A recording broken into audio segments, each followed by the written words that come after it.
The teacher everyone mocked had the last laugh. In high school, Mr. Collins was the teacher no one respected.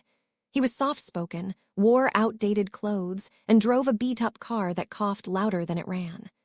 Students joked about him constantly, his messy hair, his quiet voice, his boring life. I wasn't innocent either. I never bullied him directly, but I laughed along. When people mocked his passion for literature, I stayed silent instead of stopping them. On the last day of senior year, Mr. Collins gave us all handwritten notes.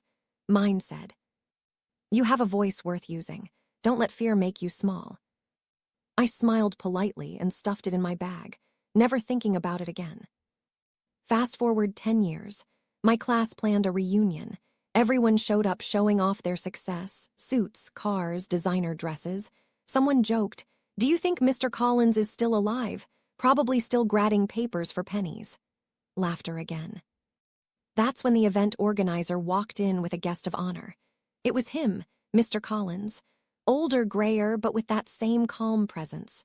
The room quieted. He smiled and said softly, "Thank you for inviting me.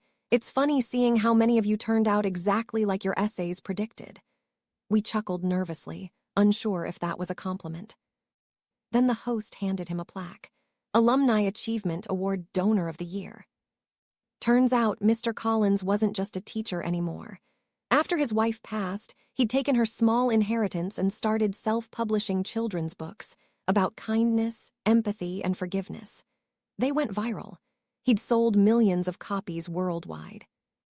And he'd quietly donated over $1 million to the same school that once mocked him.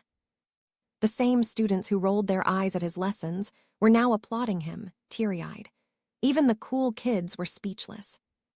When he spoke again, he said, "I always believed that every cruel word has an echo, but so does every act of kindness." After the event, I waited in line to speak to him. When it was my turn, I told him I still had his note. He smiled gently and said, "Good. It's never too late to use your voice." That night, I started writing for the first time in years. And for once, I wasn't laughing at him. I was learning from him.